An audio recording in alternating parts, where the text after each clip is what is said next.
Good morning student, I welcome you all in today's session. और आज के session में हम एक और इम्पॉर्टेंट क्वेश्चन पेपर डिस्कस करेंगे जो है entrance examination 2020 MA political science का पेपर। ये यूनिवर्सिटी ऑफ इलाहाबाद के द्वारा कंडक्ट कराया गया था और इस सीरीज में हम लोगों ने ऑलरेडी 2019 और 2021 मतलब 2021 और 2019 का पेपर ऑलरेडी डिस्कस कर चुके हैं। उसके सॉल्यूशंस प्रोवाइड कर दिए गए हैं, आप प्लेलिस्ट में जाकर चैनल की देख सकते हैं। आज की इसी सीरीज में आज हम entrance examination 2020 MA political science university of Allahabad का पेपर देखेंगे, इसके सॉल्यूशंस डिस्कस करेंगे। एंड सबसे ज़्यादा इम्पॉर्टेंट है कि हम इसके जो एडिशनल इंफॉर्मेशन है उसको भी कवर करेंगे। फॉर एग्जांपल कि जैसे कि पहले के वीडियोस में भी मैंने आपको एडिशनल इंफॉर्मेशन दी हुई है, क्योंकि जब पेपर का एनालिसिस आप करेंगे तो आप पाएंगे कि कई सारे कॉन्सेप्ट रिपीट होते हैं। हो सकता है क्वेश्चन आपका सेम नहीं रिपीट होता है लेकिन कॉन्सेप्ट ज़रूर रिपीट हो रहा है। तो इस तरीके से एडिशनल इंफॉर्मेशन जो बाकी दिए हुए ऑप्शन के बारे में है उनका कवर कर लेने से आपको बहुत बेनिफिट मिलता है। आपको जो एडिशनल नॉलेज होता है टॉपिक के बारे में वो भी कवर हो जाता है, क्योंकि नेक्स्ट टाइम प्रोबेबिलिटी होती है कि जो रिमेनिंग ऑप्शंस होंगे वहाँ से भी क्वेश्चंस बन सकते हैं। तो आप देख रहे हो कि हर एक वीडियोस में जहाँ मैंने सोल्यूशन प्रोवाइड किया है आपको, वहाँ पर मैंने आपको एडिशनल इंफॉर्मेशन जरूर प्रोवाइड की है। So this is the unique thing which I am doing in my channel. और ये वीडियोस आप जो भी students MA political science entrance test का प्रिपरेशन कर रहे हैं या अपियर हो रहे हैं उनके लिए ये यूज़फुल होने वाले हैं, क्योंकि कॉन्सेप्ट तो पॉलिटिकल साइंस के वही होते हैं ना। शुरू करते हैं वीडियो को। वीडियो को शुरू करने से पहले मेरी एक छोटी सी रिक्वेस्ट है कि अगर आपको मेरे वीडियोस पसंद आ रहे हैं और मेरा जो कंटेंट है आपको वर्थफुल लग रहा है और आपको हेल्प कर रहा है, तो आप मेरे चैनल को सब्सक्राइब ज़रूर करना और इसे अपने फ्रेंड्स सर्कल में ज़रूर शेयर करना गाइस।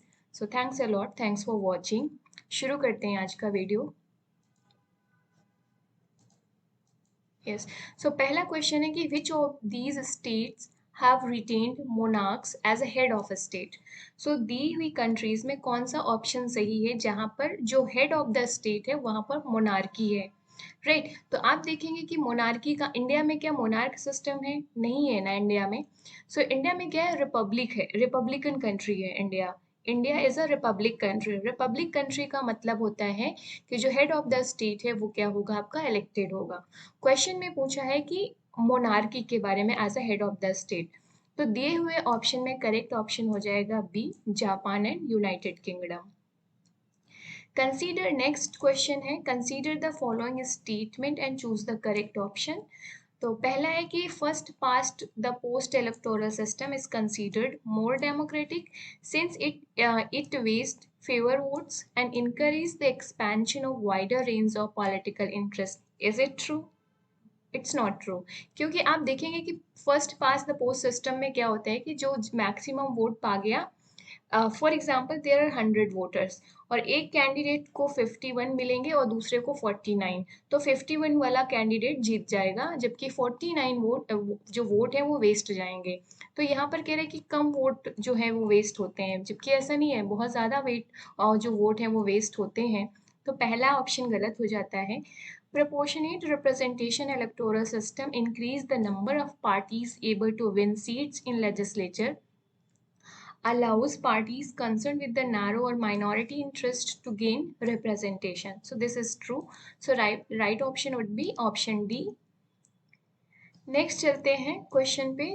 इसमें पूछा है कि which of the following these are the salient features of the parliamentary form of government. Parliamentary form of government के सेलियंट फीचर्स क्या है? There is a dual executive. Parliamentary government में तो आपको पता है दो होते हैं, एक head of the government and head of the state. Correct. Cabinet is collective decision making body, right? Cabinet is not responsible to the parliament but to the president. Is it true? No, it's not true guys. क्योंकि जो cabinet है वो collectively कहाँ पर true होती है? आपकी parliament के लिए। स्पेशली इंडिया में देखेंगे तो आप देखेंगे लोअर हाउस के प्रति, जो लोकसभा है उसके प्रति रिस्पॉन्सिबल होती है।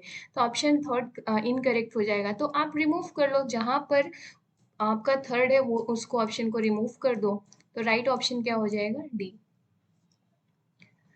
लास्ट भी देख लेते हैं कि the parliamentary majority can force the cabinet to resign. Yes, अगर आप देखेंगे कि जो अगर फॉर एग्जांपल पार्लियामेंट्री जो मेजोरिटी है वो डिसाइड कर सकती है कि कैबिनेट को सपोर्ट करें कि नहीं सपोर्ट करें। फॉर एग्जांपल मेजोरिटी सपोर्ट नहीं कर रही है कैबिनेट को, तो क्या हो जाएगा? उसे रिजाइन करना पड़ जाएगा। नेक्स्ट चलते हैं कि arrange the following philosophers in a chronological order from the earliest to the latest. तो क्रोनोलॉजी के रूप में स्कॉलर्स या फिलोसोफर्स को आपको अरेंज करना है। तो राइट ऑप्शन हो जाएगा बी। नेक्स्ट चलते हैं कि what does the following statement by Hobbes in Leviathan means? In the state of nature there is a war of every man against every man. तो हॉब्स ने अपनी बुक लेवियाथन में एक स्टेटमेंट यूज किया है कि in the state of nature there is a war of every man against every man. What does this statement mean? ये पूछा गया है। तो राइट ऑप्शन हो जाएगा D, that there is a known readiness on the part of everyone to resort to war. War शुरू करने की एकदम रेडीनेस होती है हर एक इंडिविजुअल की। नेक्स्ट है according to Aristotle the rule by few virtuous people is. आपको पता है कि एरिस्टोटल ने जो कॉन्स्टिट्यूशन का डिवीजन किया हुआ है, आप इसकी टेबल मैंने आपको बहुत बार इस चीज़ को रिकमेंड किया है कि ये कॉन्सेप्ट बहुत इंपॉर्टेंट है और हर एग्जाम में एक न एक क्वेश्चन इसका रहता है। तो ये इसको एक टेबुलर के फॉर्म में याद कर लीजिए। राइट, सिक्स हैं, आप इसको आपको पता होगा कि सिक्स के रूप में इसको डिवाइड किया, एक टेबल बना लो। यहाँ पर आप rule by one, rule by two, few and rule by many. यहाँ पे देखेंगे कि नॉर्मल फॉर्म है, यहाँ पर देखेंगे आप परवर्टेड फॉर्म है। तो मोनार्की नॉर्मल फॉर्म है, इसका परवर्टेड फॉर्म फॉर्म क्या होता है? आपका टायरनी। इसके बाद से देखेंगे कि जो फ्यू पीपल्स का होता है, आपका एरिस्टोक्रेसी नॉर्मल है, जबकि ओलिगार्ची क्या है? परवर्टेड फॉर्म है। जबकि पॉलिटी आपका नॉर्मल फॉर्म है और यहाँ पर डेमोक्रेसी क्या है? परवर्टेड फॉर्म है। तो इसमें पूछा है कि वर्चुअस पीपल मतलब फ्यू पीपल्स हैं जो सेल्फ इंटरेस्ट पे रूल ना करके कॉमन इंटरेस्ट, कॉमन गुड के लिए रूल कर रहे हैं। तो ये हो जाएगा आपका एरिस्टोक्रेसी। ओलिगार्ची क्या हो जाएगा? एरिस्टोक्रेसी का परवर्टेड फॉर्म है, तो रूल ऑफ फ्यू तो है ये, लेकिन ये सेल्फ इंटरेस्ट के लिए रूल करेंगे। तो सेल्फ इंटरेस्ट के लिए रूल करेंगे तो ये वर्चुअस पीपल कैसे होंगे? Getting it? तो ऑप्शन बी। तो ये बहुत इंपॉर्टेंट कॉन्सेप्ट है गाइस, इसके क्वेश्चंस आपको हमेशा मिलेंगे। और ये जो इनके 6 फॉर्म ऑफ गवर्नमेंट है, इनकी कैरेक्टरिस्टिक आपको एनी हाउ लर्न करना पड़ेगा। नेक्स्ट चलते हैं क्वेश्चन में कि what does general will represent according to Rousseau. तो पहली बात आपको यही पता होना चाहिए कि जो जनरल विल का कॉन्सेप्ट है वो किसने दिया है? रूसो ने। अब इसका मतलब क्या है? तो ये option C, common interest of all. ये जनरल विल का ये नहीं है कि will of all, common interest of all. ठीक है। नेक्स्ट नेक्स्ट क्वेश्चन है कि in which of the following text does the lion and fox metaphor occur. तो ये आपको पता है कि जो लायन एंड फॉक्स मेटाफर है ये मैकियावेली ने यूज किया है जब प्रिंस को सजेशंस देते हैं कि एक प्रिंस को कैसा होना चाहिए, क्या क्वालिटीज होना चाहिए। तो द प्रिंस में मैकियावेली ने इस चीज़ को यूज़ किया है कॉन्सेप्ट को। तो आपको पता है अगर कि लायन एंड फॉक्स का जो कॉन्सेप्ट है वो मैकियावेली ने यूज़ किया है। और इसमें से देख लें आपकी मैकियावेली की बुक्स कौन सी है? The Prince. अब आप मुझे बताइए कमेंट में कि पॉलिटिक्स किसकी बुक है और द रिपब्लिक किसकी बुक है। प्रीवियस ईयर्स के क्वेश्चन पेपर में ये क्वेश्चन भी पूछे गए हैं, पॉलिटिक्स एंड द रिपब्लिक। तो आप मुझे, अगर आप सीरियस कैंडिडेट हैं, एस्पिरेंट हैं, तो आप ज़रूर इस तरीके के ऑप्शंस को भी कवर करते चलेंगे। तो मुझे आंसर ज़रूर बताइएगा कमेंट बॉक्स में कि पॉलिटिक्स के ऑथर कौन है और द रिपब्लिक के ऑथर कौन है। एग्जाम पॉइंट ऑफ व्यू से ये भी इम्पोर्टेंट है। नेक्स्ट चलते हैं नेक्स्ट क्वेश्चन में, who started the Bhoodan movement. तो भूदान मूवमेंट को किसने स्टार्ट किया था? विनोबा भावे ने। तो राइट ऑप्शन इज बी। और इसके बारे में कुछ एडिशनल इंफॉर्मेशन दी है यहाँ पर, जैसे कि Bhoodan movement was started by Mahatma Gandhi's disciple Vinoba Bhave in April 1951, date आप देख लो। और इसका एक प्लेस था पोचमपल्ली इन आंध्र प्रदेश, और अभी ये तेलंगाना हो गया है after bifurcation of the Andhra Pradesh, right. तो यहाँ पर आपको ये डेट भी याद कर लीजिए एंड पोचमपल्ली प्लेस भी।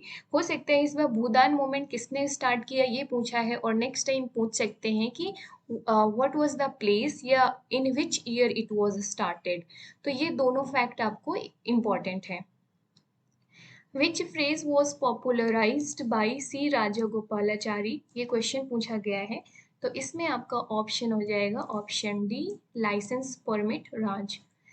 Next question, match the following concept with the thinkers in the following. So concept है alienation. So alienation का concept very important, आपको पता है कि बहुत ही पॉपुलर है। ये आपका कौन है? Karl Marx. अब आप देख लें कि 1 का क्या है? 4, तो आप एक ही ऑप्शन से निकाल ले रहे हैं। तो जिस भी कॉन्सेप्ट में आप सबसे ज्यादा कॉन्फिडेंट हो कि हाँ ये तो करेक्ट है, उसको पहले मार्क कर लो। हो सकता है आपको टाइम, ये सब टाइम सेविंग के लिए किया जाता है गाइस। टाइम मैनेजमेंट कोई बहुत रॉकेट साइंस नहीं है कि 2 घंटे में आपको चीजें सॉल्व करनी है, ओएमआर सीट भी भरनी है। तो ये सब यहाँ पे ये सारे क्वेश्चंस टाइम सेव करते हैं आपको, कि आपने एक एक ही कॉन्सेप्ट को मैच कर दिया एक थिंकर के साथ में, और यहीं से आपने ऑप्शन निकाल लिया, then move to next question.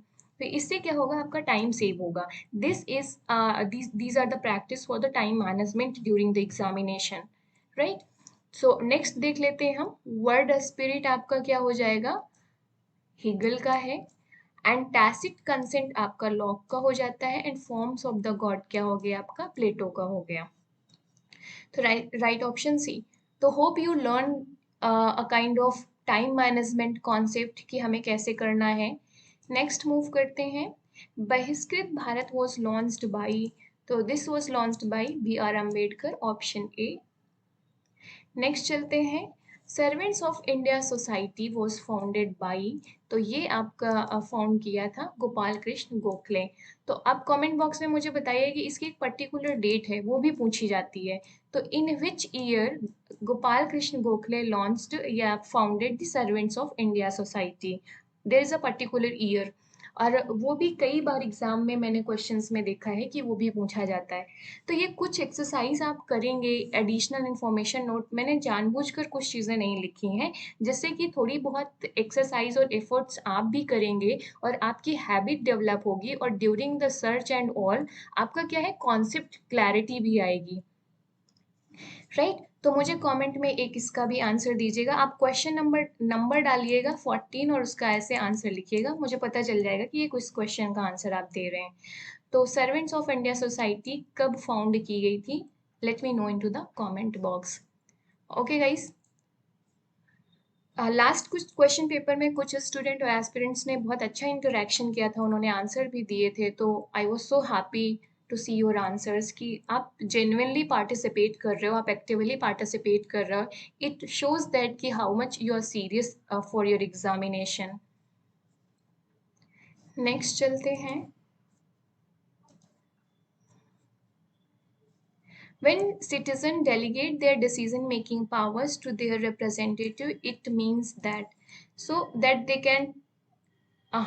can take back their powers under certain conditions. They can change their representatives, right?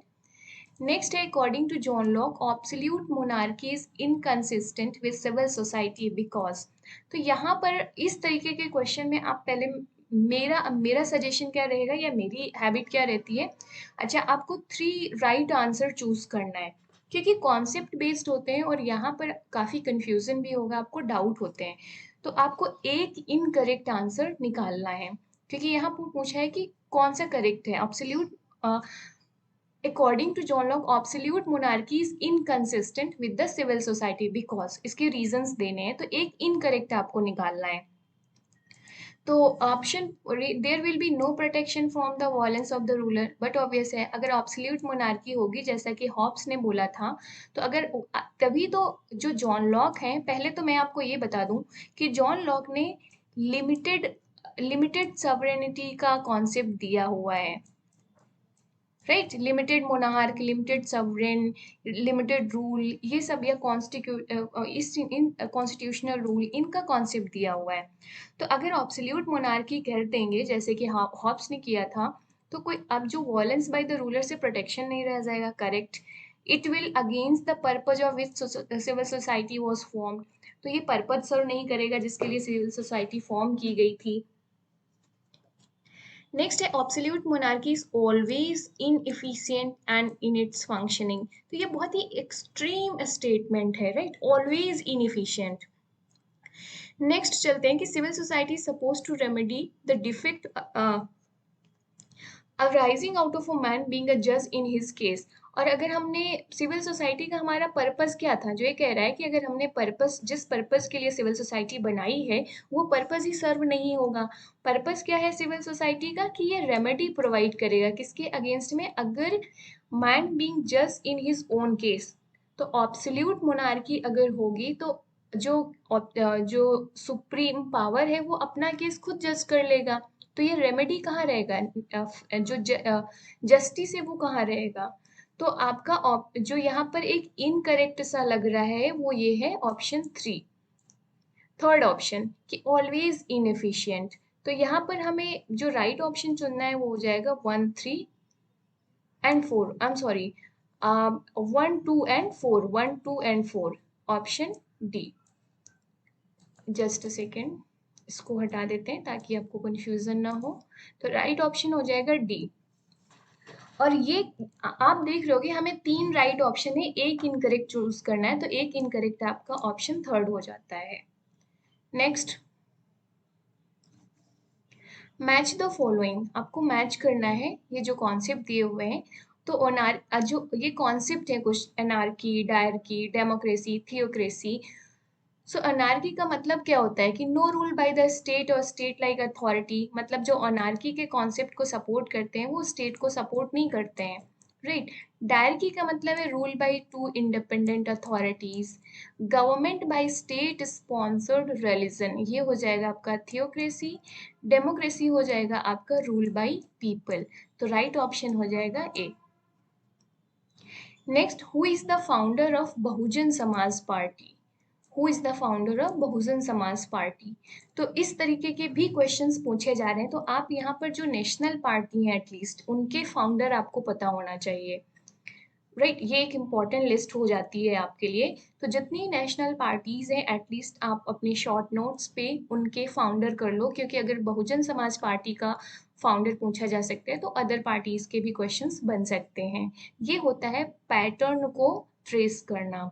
So by solving the previous year's question paper, we are trying to trace the pattern of the paper so that we can prepare for our examination, so that we can plan for the paper, we can plan for the strategy of the preparations, right? So ये हो गया आपका बहुजन Samaj party का right option हो जाएगा option D, Kanshiram. अब कुछ additional information है कि कब फाउंड की गई थी, इसके बाद से इसका सक्सेसर कौन आते हैं, तो ये कुछ बेसिक इंफॉर्मेशन है। नेक्स्ट चलते हैं कि who is the author of Indian war of independence of 1857। तो right option is V D Savarkar. Which of the following words had been inserted in the preamble of Indian Constitution by the way of 42nd Constitutional Amendment Act 1976? तो इसमें देखो questions पे ही कितने सारे facts हैं जो next time आपके question answer में पूछे जा सकते हैं। जैसे कि प्रियम्बल को पहली और आखिरी बार कब अमेंड किया गया था, तो it was in 1976 42nd amendment act. तो ये आपको बिल्कुल पता होना चाहिए। तो इसमें पूछा है कि which words word had been inserted. So there were 3 words which were inserted by the 42nd Constitutional Amendment Act of 1976. These were socialist, secular and integrity. आपको पता है कि सवरेन और जो डेमोक्रेटिक है ये already these word were already there and republic was also there। एक और क्वेश्चन बनता है इससे, तो राइट ऑप्शन हो जाएगा आपका यहाँ पर 2, 3 एंड 6। अब इसमें से और क्वेश्चंस कैसे बन सकते हैं, इसका कई बार आजकल आप देखोगे कि एक नया क्वेश्चन फ्रेम होता है जो पूछता है कि ये जो आपका कॉन्सेप्ट है, ये इसका जो अरेंजमेंट है, जो ये सीक्वेंस है वर्ड का, सवरेन, सोशलिस्ट, सेकुलर, डेमोक्रेटिक, रिपब्लिक, ये सीक्वेंस भी पूछता है आपसे। तो ये सीक्वेंस भी आप याद करके जाइए इसे। तो आई होप सो कि question number 20 is clear to you guys. Next है कि मैच करना है लिस्ट वन को national legislatures with the countries के साथ में। ओके, सो कांग्रेस कहाँ आपका मैच करेंगे, यूएसए की लेजिस्लेचर है। जो आपका दूसरा जो बहुत ही पॉपुलर है डाइट, वो आपका जापान का हो गया, राइट। इसके बाद जो नेसेट हो गया वो आपका इजराइल का हो गया, एंड डूमा हो गया आपका रसिया का। So right option is A. According to Indian Constitution, the Union Parliament and the state legislature can both make law on matter included in the concurrent list. Yeah, they both can make the law. What happens if conflict arises between the law enacted by Parliament and law enacted by state legislature on the same matter? So, in this situation, what happens? Union law prevails. इसको कहते हैं आपका doctrine of repugnancy according to article 354, where जो आपका concurrent list है जहां पर parliament and state legislatures दोनों लॉ बना सकते हैं, बट इन केस अगर कॉन्फ्लिक्ट आता है दोनों लॉ पे, तो कौन सा लॉ प्रिवेल करेगा आपका, जो यूनियन या पार्लियामेंट ने बनाया होगा। Getting it? So hope that question number 22 is clear to you guys. Next, for citizens of India, freedom of religion is, for citizen of India, freedom of religion is कहाँ पर आता है आपका, ये आता है आपका फंडामेंटल राइट्स में। और दूसरा इंपॉर्टेंट, अभी फ्रीडम ऑफ रिलीजन ये पूछ लिया कि किस उसमें है, फंडामेंटल राइट्स है या नहीं है। नेक्स्ट टाइम हो सकता है इसका आर्टिकल पूछ सकता है आपसे, आर्टिकल फंडा जो फ्रीडम ऑफ रिलीजन है वो दिया गया है आर्टिकल 25 टू आर्टिकल 28 में। Getting it? तो अब यहीं पर आप बहुत सारी चीजें लिख सकते हैं, फंडामेंटल राइट्स किस पार्ट में है, कितने किस आर्टिकल से लेकर किस आर्टिकल्स में है, ये चीजें आप यहाँ पर कर लीजिए इसको। नेक्स्ट है who appoints the finance commission of India. So finance commission is appointed by president. कुछ एडिशनल इंफॉर्मेशन है जो एग्जाम पॉइंट ऑफ व्यू से बहुत इंपॉर्टेंट है कि जो फाइनेंस कमीशन है वो किस आर्टिकल के तहत अपॉइंट किया जाता है, सेटअप किया जाता है, इट्स आर्टिकल 280। नेक्स्ट है कि जो आपका हाँ, पहला बार फाइनेंस कमीशन कब बनाया गया था, 1951 में, एंड अभी कौन सा चल रहा है, 15th फाइनेंस कमीशन, एंड इसके चेयरमैन कौन है आपके, NK Singh. These are the additional information guys जो आपके एग्जाम पॉइंट ऑफ व्यू से बहुत इंपॉर्टेंट है। फाइनेंस कमीशन का आर्टिकल पूछ सकता है, 15th फाइनेंस कमीशन के चेयरमैन पूछ सकते हैं, पहली बार कब फॉर्म हुआ था ये पूछ सकते हैं, इसके फंक्शन पूछ सकते हैं, इनका क्या काम है, define the financial relation between centre and state. तो आप होप कि अब मेरा मतलब समझ गए होंगे कि जो मैं कहती हूँ कि क्वेश्चंस के सारे डायमेंशंस को हमें कवर कर लेना होता है उसी क्वेश्चन पेपर में। अब फाइनेंस कमीशन में इंपॉर्टेंट पॉइंट्स को हमने यहीं पर कवर कर लिया। आपका एक टॉपिक, एक कॉन्सेप्ट क्लियर हो गया ना। नेक्स्ट टाइम अगर इस कॉन्सेप्ट से अगर इनमें से कोई भी क्वेश्चंस पूछेगा आप कवर उसे कर लेंगे। तो प्रीवियस ईयर्स को जब भी आप क्वेश्चंस करें, सॉल्व करें, वो उसका अप्रोच सॉल्व करने का आपका ये होना चाहिए एडिशनल, सिर्फ नहीं कि सिर्फ हमने यही 24 क्वेश्चन क्या पूछा है उसका आंसर ही रट लिया बस and it's enough. No, it's not enough. You have to cover all the related information regarding to that concept. Getting it? Next है कि which article of the Indian Constitution empower the Parliament to amend the Constitution? So constitutional amendment की power किस article में दी गई है ये पूछा है, तो it's very simple, option D article 368। Match the document with the issuing organisation. अब जैसे अब यही है, अब कॉन्स्टिट्यूशनल अमेंडमेंट जो है वो एक कॉन्सेप्ट है, यहाँ पर आर्टिकल पूछा है, अब आपकी जिम्मेदारी बनती है, this is your responsibility to cover the whole concept as far as the constitutional amendment is concern. Do cover this with the help of internet or the book Lakshmikant or anything NCERT, whatever you have made your sources, but आपको cover करना है इसको.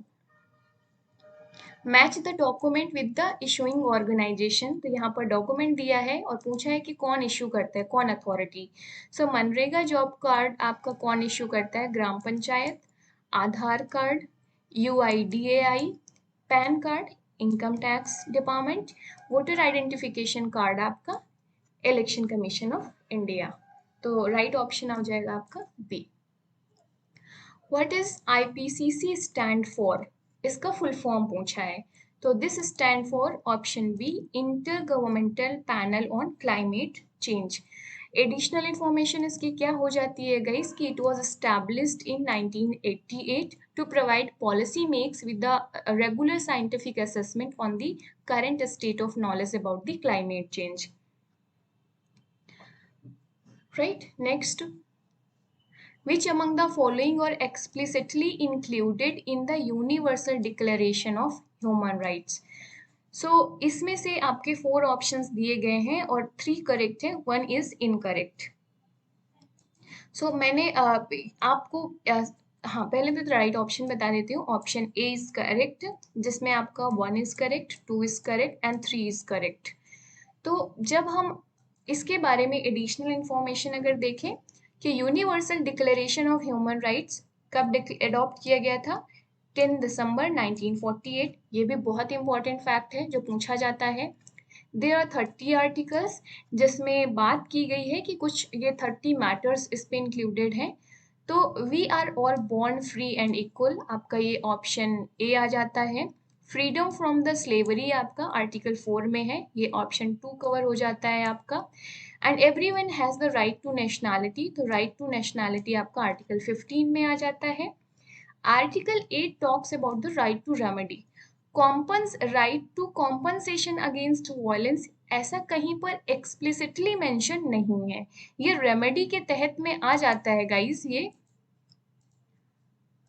हाँ ये देखो आप इसको देख सकते हो, यहाँ पर ये 30 आर्टिकल्स पूरे दिए हुए हैं. तो राइट टू कॉम्पनसेशन आपको एक्सप्लिसिटली कहीं नहीं मेंशन है. अब राइट टू रेमेडी में आपके फेवर में डिसीजन आता है और आपको कॉम्पनसेशन दिया जाता है, तो that is a different thing. Right, तो राइट ऑप्शन ए हो जाएगा. गो थ्रू द लिस्ट, ये जो 30 आर्टिकल्स दिए हैं एक बार इसको पूरा कवर कर लो.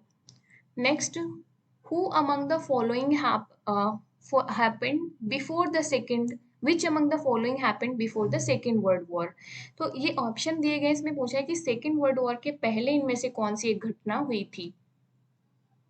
तो यहाँ पर मैंने आपका एडिशनल इंफॉर्मेशन मेंशन की है. तो राइट ऑप्शन है इसका सी, scramble for Africa.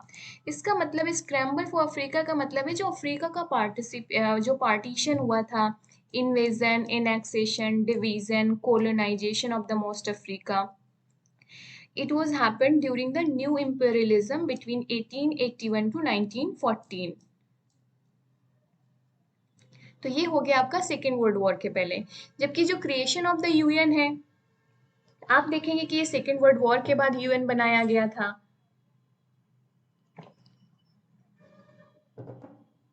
So UN was created in 1945 by 51 countries. ये भी अपने आप में एक इम्पॉर्टेंट फैक्ट है.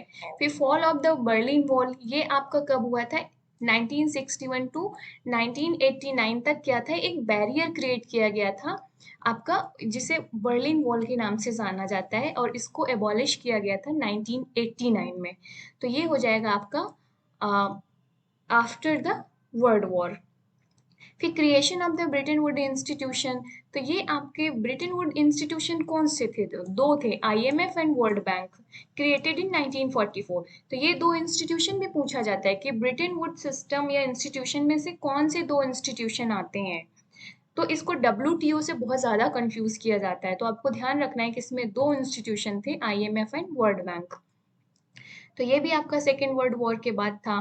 तो आप देखेंगे कि यहाँ पर हमारा राइट ऑप्शन सी हो जाता है। Which among the following is a country that had no colonies in Asia and Africa. तो इसमें से आप देखेंगे कि कौन सी कंट्री है जिसकी कोई कॉलोनी नहीं थी। Just a second guys.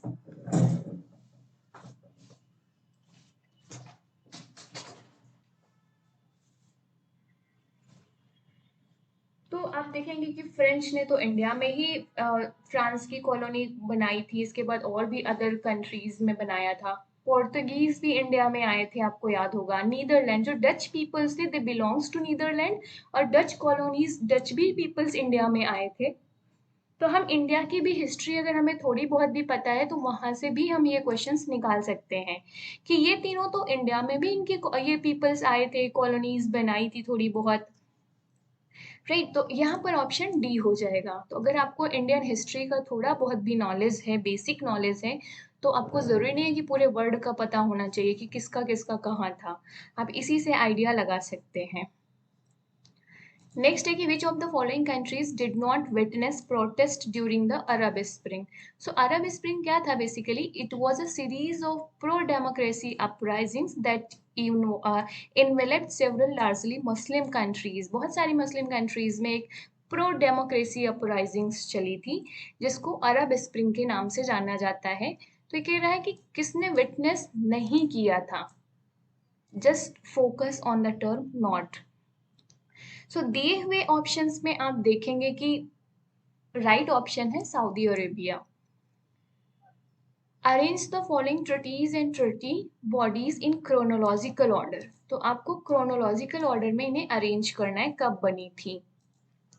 United Nation of the Nation, आपको पता है, League of Nation, Warsaw Pact and NATO.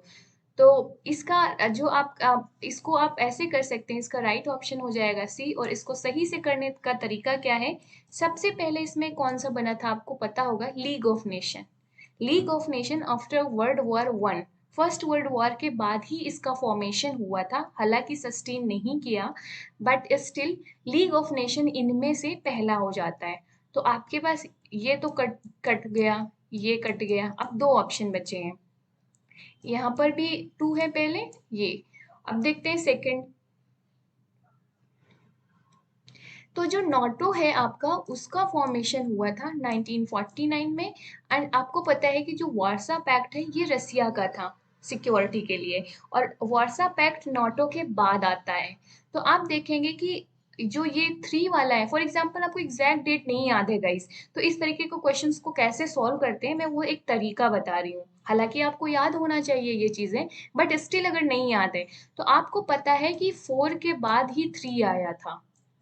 Four के बाद ही थ्री आया था, तो इसमें आप देखेंगे कि फोर के बाद इसमें भी है एंड फोर थ्री ये। तो ठीक है, दोनों ऑप्शन यहाँ पे भी जा रहे हैं। अब मेन जो डिसाइड करेगा यूनाइटेड नेशन। तो मैं ये मानकर चलती हूँ कि यूनाइटेड नेशन इतना इंपॉर्टेंट ऑर्गेनाइजेशन है, और आपको पता है कि जो यूनाइटेड नेशन ऑर्गेनाइजेशन है वो आपका इन सबसे पहले बना था, नाटो एंड वार्सा पैक्ट से। तो बहुत सिंपल सा लॉजिक है, आप लगाकर ऑप्शन सी निकाल सकते हैं। तो मेरा कहने का मतलब ये है कि इस तरीके के क्वेश्चंस को देखकर आपको डरना नहीं है कि अरे हमें तो एग्जैक्ट डेट ही नहीं पता है। भले ही आपको एग्जैक्ट डेट ना पता हो, लेकिन कॉमन सेंस का यूज करके आप लगा सकते हो। जैसे कि लीग ऑफ नेशन, अच्छा सबसे पहले बनाई गई थी, ये तो वर्ल्ड वॉर के पहले ही बना दी गई थी, वर्ल्ड वॉर टू के पहले। तो आपका टू हो जाएगा पहले। फिर आपको पता है कि जो वर्ल्ड वॉर टू जब खत्म हुआ उसके बाद पहले कौन सी ऑर्गेनाइजेशन बनी थी? यूनाइटेड नेशन, एक आ जाएगा।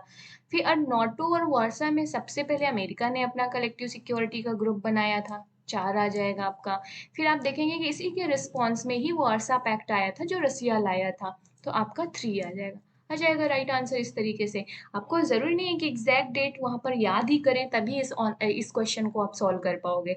कॉमन सेंस का यूज करो और इस तरीके के आंसर को सोल्यूशन पाओ। राइट, नेक्स्ट चले, match the correctly the following title books with the name of author.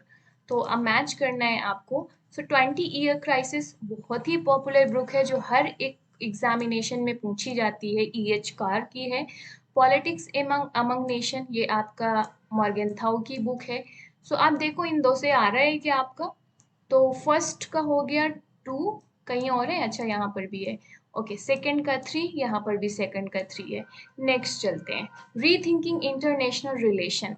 So rethinking international relation आपका फ्रेड हॉलिडे का है, एंड इमेजिन्ड कम्युनिटीज ये आपका है बेनेडिक्ट एंडरसन का।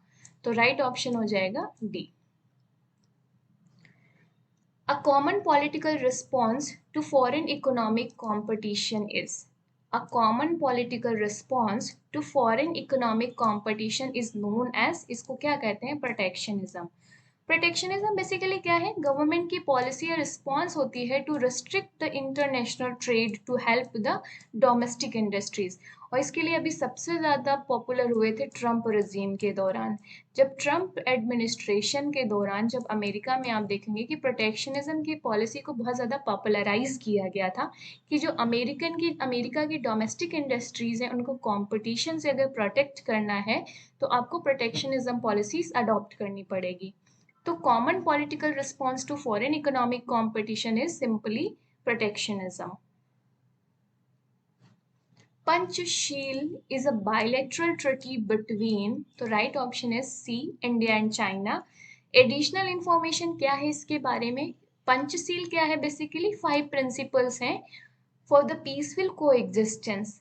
और ये कब साइन किया गया था, ये 1954 में, किसके बीच में, इंडिया एंड चाइना के बीच में। तो आपको आप यहाँ पर किस कंट्रीज पूछ लिया है, नेक्स्ट टाइम हो सकता है ये आपकी डेट पूछ ले, तो आपको ये एडिशनल इंफॉर्मेशन करते हुए चलना है, राइट।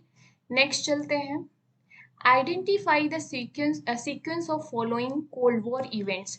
तो ये आपके जो 6 कोल्ड वॉर्स के इवेंट्स दिए हुए हैं और आपको क्या करना है, इसको क्रोनोलॉजी के रूप में इसे अरेंज करना है। सो इसका राइट ऑप्शन है गाइस ए। अब देखते हैं ये किस तरीके से है। जो बे ऑफ पिग्स इन्वेजन है, पहले चलते हैं sequence wise, Korean crisis. Korean crisis आप देखेंगे कि north Korea and south Korea का था, ये 1950 में हुआ था सबसे पहले। इसके बाद आपका है option A, Bay of Pigs invasion. Bay of Pigs invasion क्या है, ये बेसिकली क्यूबा क्राइसिस कह सकते हैं आप, जहां पर 1961 में during the cold war to remove the federal Castro from the power, जिसके लिए इन्वेजन हुआ था। तो it was happened in 1961। Next है आपका 4। आपको पता है प्रीवियस ईयर्स का क्वेश्चन पेपर जब मैं करा रही थी उसमें ये देखो सेम क्वेश्चन रिपीट किया गया है यहाँ पर, ये ऑप्शन ये आपका पूछा गया था, जो ग्लासनोड एंड पेरेस्ट्रोइका है किससे बिलोंग करते हैं, तो ये पूछा गया था क्वेश्चन। तो ये बहुत ही इंपॉर्टेंट कॉन्सेप्ट है, प्रीवियस ईयर्स को करने से यही हमें हेल्प मिलती है।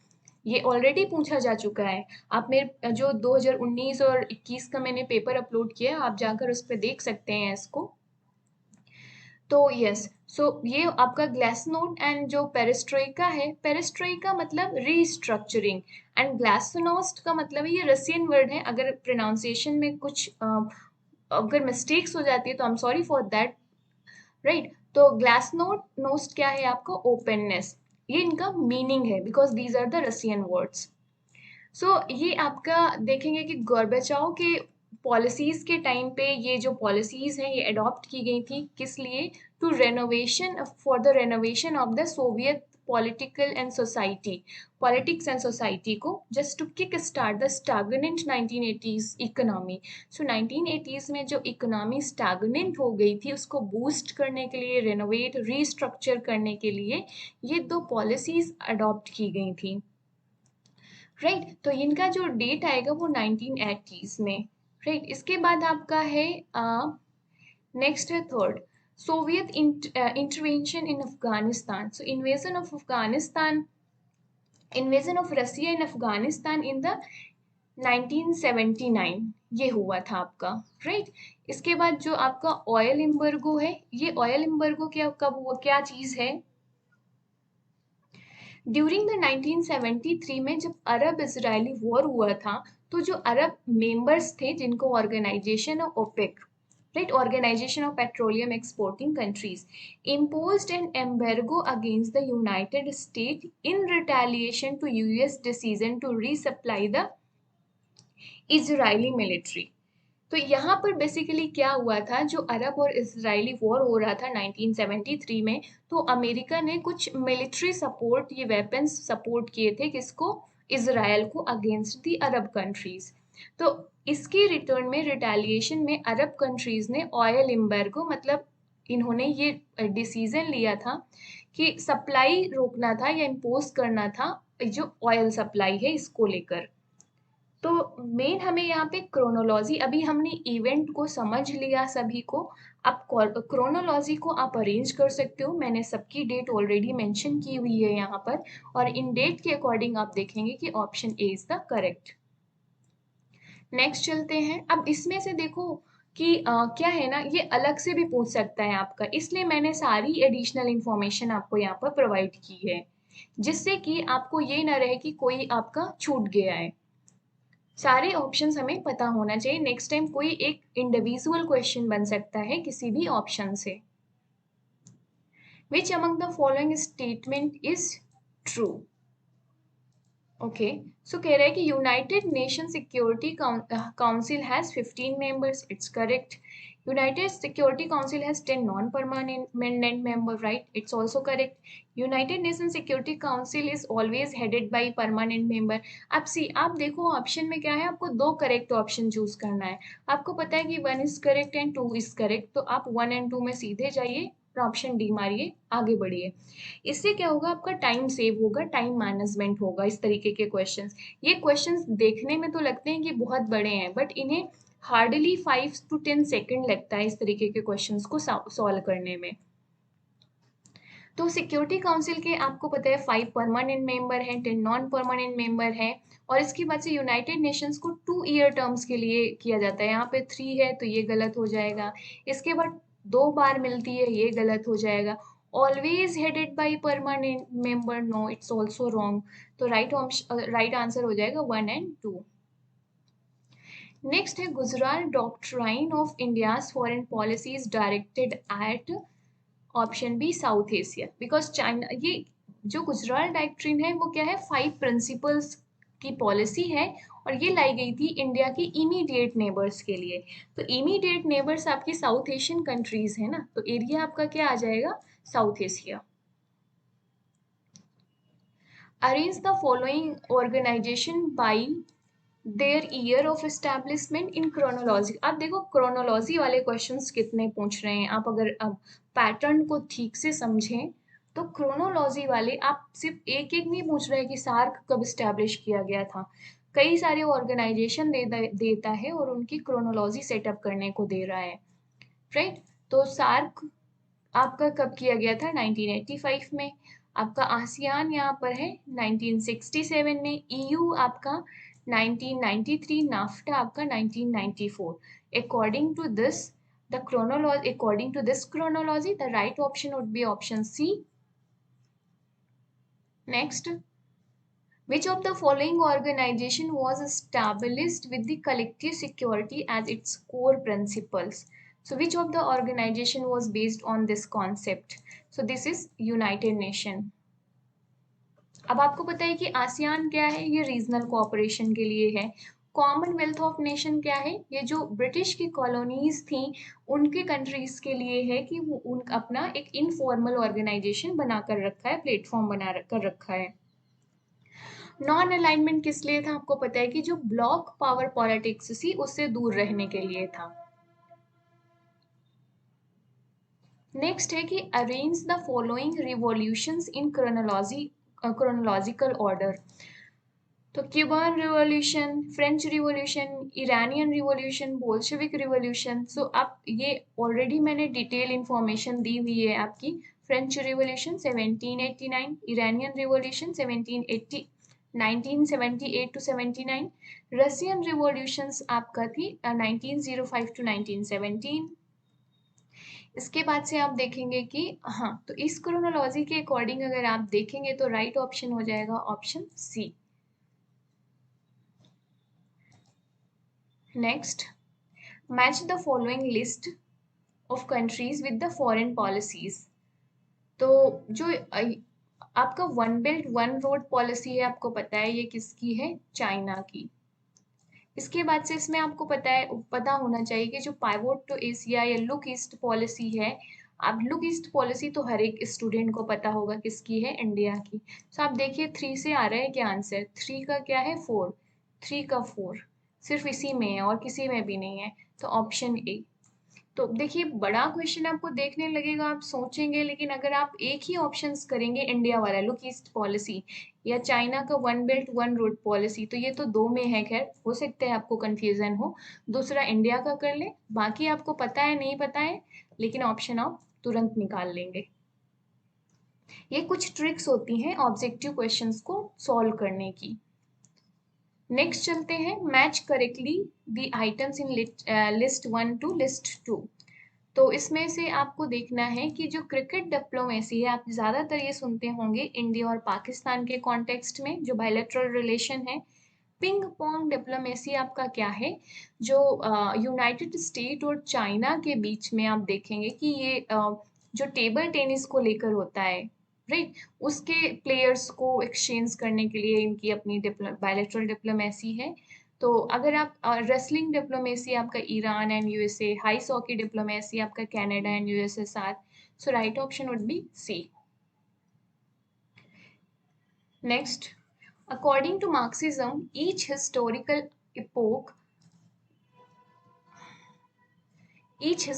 epoch has its own क्या है, अपना मोड ऑफ प्रोडक्शन। क्योंकि इन्होंने मटीरियलिज्म को ट्रू माना है, जो इन्होंने हिस्ट्री का जो इवोल्यूशन है या जो जर्नी है उसको मटीरियल पॉइंट ऑफ व्यू से एक्सप्लेन किया है, हिस्टोरिकल मटीरियलिज्म, जिसमें हर एक जो हिस्टोरिकल स्टेज है या फेज है वहां पर मोड ऑफ प्रोडक्शन होता है अपना। नेक्स्ट है, David Easton's analysis looked at politics in terms of its relationship with wider society. Which of the following statements are correct? So all countries, correct options निकालना है। So all countries follow the proportional representation system. Interest groups contest election, तो ये तो बिल्कुल गलत है। अब हम सबसे पहले जब प्रेशर ग्रुप, इंटरेस्ट ग्रुप और पॉलिटिकल पार्टीज में डिफ्रेंशिएट करते हैं, तो सबसे बड़ा डिफरेंस यही आता है कि पॉलिटिकल पार्टीज इलेक्शन कंटेस्ट करती हैं, जबकि प्रेशर ग्रुप और इंटरेस्ट ग्रुप इलेक्शन कंटेस्ट नहीं करते हैं। तो आप ये सेकेंड ऑप्शन गलत, तो ये कट कर दो, ये कट कर दो, आप ए और बी तो होगा ही नहीं। Next, political parties articulate the interest of the voter, ठीक है, इट मेक सेंस। नेक्स्ट है कि in presidential system the executive is directly elected, तो राइट ऑप्शन हो जाएगा आपका C, all countries follow the proportional representation system. So ये क्या हो जाएगा, इस जो क्वेश्चन है इसमें ऑल कंट्रीज, ये एक एक्सट्रीम है, all countries follow the proportional representation system, just see is it true. क्या पूरे आप देखिए कि जो टाइप्स ऑफ इलेक्टोरल सिस्टम है वो कई तरीके के हैं, हर कंट्री अलग तरीके का प्रोपोर्शनल रिप्रेजेंट इलेक्टोरल सिस्टम। रही बात इसमें in presidential system the executive is directly elected, तो ये डायरेक्टली एंड इनडायरेक्टली दोनों तरीके हो सकते हैं इसके। सो दो में से सबसे जो आपको करेक्ट लगेगा यहाँ पर, आप देखेंगे कि जो यस 3 तो ऑप्शन एकदम करेक्ट है, राइट, 3 दोनों में है, 1 एंड 2 में एक चूज करना है आपको। तो आप जो ये ऑल कंट्रीज फॉलो, तो ये थोड़ा सा एक्सट्रीम हो जाते हैं स्टेटमेंट, तो इस तरीके के स्टेटमेंट को अवॉइड करना चाहिए in general. I am not saying कि सभी जगह पर। सो ये डायरेक्टली भी हो सकता है, इनडायरेक्टली भी हो सकता है। तो यहाँ पर ओनली तो कहीं लगा नहीं है कि presidential system is only directly elected, मतलब in presidential system the executive is only directly elected, तो ऐसा तो दिया नहीं है, ये डायरेक्टली भी हो सकता है, इनडायरेक्टली भी हो सकता है। तो राइट ऑप्शन हो जाएगा आपका sorry C, right. Next, the term development of underdevelopment is associated with the dependency theorist, and dependency theory में आप देखेंगे कि development of the underdevelopment, तो ये dependency theory आपका आप देखेंगे कि एंड्रे एजी फ्रैंक ने दिया हुआ है और ये dependency theory से related है। यहाँ पे इसका एक्सप्लेनेशन दिया है, आप पढ़ सकते हैं इसको कि क्या है। नेक्स्ट मैच करना है तो यस, तो एंजेला मार्केल, इन्हें कौन नहीं जानता है, तो ये हो जाएंगे जर्मनी से, and USA John F Kennedy. तो देखते हैं दो से आता है क्या। साउथ अफ्रीका में African National Congress, and Ireland आपका हो जाएगा ये। So right option is A. Which of the following statements are correct? Australia has a system of compulsory voting. Chechnya is a part of China, तो आपको पता है ये गलत है, ये कहाँ का है, रसिया का है। Provinces in the Switzerland are called as cantons, सही है। कैटेलोनियन जो सेपरेटिज्म का है, ये associated with Portugal, no it is associated with the Spain. तो आपका 4 गलत हो गया, 3 गलत हो गया, तो इसमें हमारा पूछा है करेक्ट ऑप्शन, राइट। तो आपका तो 2 तो इनकरेक्ट है ना, तो ये ऑप्शन हटा दो, ये तो है ही नहीं। इसके बाद आपका 4 भी इनकरेक्ट है, इसे भी हटा दो आप, क्योंकि कैटलोनियन तो बहुत ही पॉपुलर स्पेन का इशू रहा है, और चेचन्या भी बहुत ही पॉपुलर प्लेस रही है रसिया की। तो आपके पास राइट ऑप्शन क्या बचता है, B. Which who among the following prefer the concept political system instead of the state? तो right option behavioralist. The Supreme Court in India has कौन कौन सी jurisdictions हैं इनके पास में, appellate, advisory and original, आप तीनों देखेंगे कि हैं। Writs are issued by, issue कौन करता है, रिट इशू करता है आपका high court and supreme court दोनों ही। तो इसका नेक्स्ट टाइम पूछ सकते हैं, आर्टिकल पूछ ले आपसे। तो जो सुप्रीम कोर्ट है वो अंडर आर्टिकल 32 इशू करती है, और जबकि हाई कोर्ट है वो अंडर आर्टिकल 226 के तहत इसे इशू करते हैं, तो ये भी ध्यान रखना आप। नेक्स्ट एक और इम्पॉर्टेंट इसमें कॉन्सेप्ट आता है कि जो हाई कोर्ट है इसकी रिट जुरिडिक्शन करने की जो पावर है वो वाइडर है as compare to Supreme Court. Next है कि which of the following is true about Chipko movement in India. तो आप देखेंगे कि right option is A, it was a movement primarily centered around the protection of trees and the environment. इसने air pollution no, gender and caste no, dowry no, तो right option A हो जाएगा। Which of the following is often referred as a instrument of instructions. तो instrument of instructions किसको refer किया जाता है, option B directive principles of state policies को। With which of the following is Sri Krishna Committee Report 2010 associated? It is associated with the situation in Andhra Pradesh. Option D. Next 56. आपको इस option यहाँ पर भरना है fill in the blanks को कि is a combining committee, a hyphen which joins buckle which fastens the legislative part of the state to the executive part of the state. In its origin, it belongs to one. In its function, it belongs to other. मतलब originate होती है ये आपके legislative part से, जबकि function करती है ये एग्जीक्यूटिव में। तो ये क्या है, ये आपका है ऑप्शन सी, कैबिनेट। भाई पॉलिटिकल पार्टीज तो जरूरी नहीं है वो कैबिनेट में हो, पार्लियामेंट तो आपका लेजिस्लेचर हो गया ना, एंड ब्यूरोक्रेसी। तो ये है आपका कैबिनेट, ओरिजिनेट कहाँ से हो रही है, लेजिस्लेचर से। एमपीज और एमएलए बनाते हैं ना कैबिनेट को, फंक्शन कहाँ कर रही है, एग्जीक्यूटिव में। तो ये क्या हो गया, लिंच पॉइंट है या लिंक है between these two organs of the government. Next question कि requires those who oppose the government also indicate which should replace the government if the incumbent lost. Fill in the blanks. तो आप ये यहाँ पर इसकी definitions दोनों को देख सकते हो, अगर कंफ्यूजन होती है, और दोनों से आपको आइडिया लग जाएगा कि the right option is D. Which of the following countries is often referred as a melting pot of cultures? So this is option B, United States. Which of the following sets of countries are not the member of European Union? तो यहाँ पर आप देखेंगे कि मैंने पूरी list provide कर दी है यूरोपियन यूनियन की, और जब इसको देखते हैं तो इसके अनुसार इसमें पूछा नॉट द मेंबर, तो option A Norway and Switzerland. A democracy in which the government does not depend on a legislative majority to exist. तो जो लेजिस्लेटिव के प्रति कलेक्टिव रिस्पॉन्सिबिलिटी नहीं होती है, वो किस तरीके के सिस्टम में ऐसा होता है? ये होता है प्रेसिडेंशियल सिस्टम में। पार्लियामेंट्री सिस्टम इंडिया में है, और आप देखेंगे कि हमारी जो एग्जीक्यूटिव है, जो गवर्नमेंट है, वो डिपेंडेंट होती है लेजिस्लेटिव मेजॉरिटी में। अगर इसको हाउस में मेजॉरिटी है तो वो गवर्नमेंट सस्टेन करेगी, अदरवाइज रिजाइन करना पड़ेगा। Next, time and motion study in the functioning of organization is the part of option A scientific management theory. Next है कि which of the institution match the institution with their locations. तो पहला है आपका Lal Bahadur Shastri academy, तो इसे कौन नहीं जानता, academy of administration Mussoorie. Indian Institute of Public Administration option 2, इसका ये है आपका न्यू दिल्ली पे।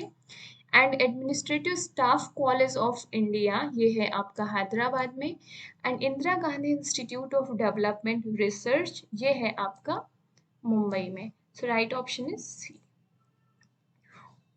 नेक्स्ट है who has been closely associated with the concept of hierarchy of the needs. तो ये कॉन्सेप्ट से कौन एसोसिएटेड है? आपके अब्राहम मास्लो। अब्राहम मास्लो है जिन्होंने hierarchy of the needs introduce किया था 1943 के पेपर में, a theory of human motivation. Next है NITI Aayog has been constituted through. तो नीति आयोग आपको पता है, ये एक्ट से तो कोई हुआ नहीं, कोई कॉन्स्टिट्यूशनल अमेंडमेंट तो लाया नहीं गया, कोई ऑर्डिनेंस भी नहीं आया था, ये कैबिनेट डिसीजन या कैबिनेट के रेजोल्यूशन से लाया गया था। तो इसकी डेट भी आपको याद रखना है, 1 जन 2015। नेक्स्ट है public administration is a detailed and systematic execution of law. Every particular application of law is an act of administration. तो कि who has given this statement as a definition of the public administration? So this definition is given by Woodrow Wilson, option C. Next है कि जो Hawthorne experiment था आपका of Elton Mayo का is are considered as a bed rock of human relation theory, right.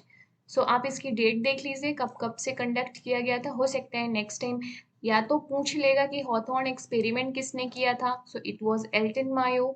और ये किस तरीके की थ्योरीज बनाते हैं? Human relation theory. कब कंडक्ट किया गया था? 1924 टू 1932। और ये थ्योरी, ये हॉथॉर्न एक्सपेरिमेंट बेसिकली क्या था? इसमें चेक किया गया था इस एक्सपेरिमेंट में कि impact of various incentives on their productivity. So employees की प्रोडक्टिविटी पर क्या इम्पैक्ट पड़ता है वेरियस इंसेंटिव्स का। नेक्स्ट है कि in a verdict in 2018, the Supreme Court of India permitted the entry of women of all ages into the Sabrimala temple. तो इसमें कौन कौन से फंडामेंटल राइट्स इंक्लूड होते हैं या कॉन्फ्लिक्ट हो रहे थे? So which of the following sets of fundamental were in conflict in the case of leading to that verdict? तो यहाँ पर आप देखेंगे कि option C, right to equality and right to religion. C, right to conversion तो कहीं इसमें दिख नहीं रहा, एंड कॉन्स्टिट्यूशनल रेमेडीज हो सकता है, पर फ्रीडम ऑफ स्पीच का कोई मतलब नहीं है यहाँ पर। तो right to equality and right to religion. The concept of bounded rationality is proposed by, it was proposed by Herbert Simon. The term used to refer to the number of subordinates under a supervisor, and this concept is known as span of control. Next है कि new public management approach took roots in UK, and this was under the leadership of the PM, जो Margaret Thatcher है, उनके leadership में। तो इनमें आपको नाम भी याद रखना है, राइट। तो ये हो गए 70 क्वेश्चंस हमने पॉलिटिकल साइंस के कवर कर लिए हैं। जो 2020 का क्वेश्चन पेपर है हमें political science entrance examination university of Hyderabad का, राइट। तो 3 क्वेश्चन पेपर हमने ऑलरेडी कवर कर लिया। अगर आपने नहीं देखे हैं तो प्लेलिस्ट में जाकर दे सकते हो। 2021, 2020 एंड 2019 3 इयर्स के एमए का पॉलिटिकल साइंस का एंट्रेंस पेपर किस तरीके का आता है, हमने ये क्वेश्चंस देख लिए। और हमने बहुत सारी एडिशनल इंफॉर्मेशन को भी कवर किया कि नेक्स्ट टाइम अगर उस कॉन्सेप्ट को रिपीट करेगा तो आई होप कि आप उसे सॉल्व कर पाएंगे। और दूसरी चीज़, हमने कुछ छोटे मोटे टिप्स देखे कि टाइम कैसे सेव करना है, टाइम मैनेजमेंट कैसे करना है, एलिमिनेशन मेथड कैसे अप्लाई करना है, कि अगर आपको थोड़ा बहुत डाउट है तो कैसे आप एक दो ऑप्शन आते हैं तो उससे कैसे आंसर निकाल सकते हो। तो ये सारी चीज़ें सीखनी पड़ती हैं। ज़रूरी नहीं है कि आपने जो पढ़ा है वो एज इट इज़ आ जाएगा। कॉमन सेंस अप्लाई करना पड़ता है, एलिमिनेशन मेथड लगाना पड़ता है इस तरीके के आंसर्स निकालने के लिए। So hope you like today's video guys, this is all for today. अगर आपको वाकई पसंद आए तो please like share and subscribe my channel. Thanks for watching, see you in the next video, and तब तक के लिए keep learning keep exploring guys.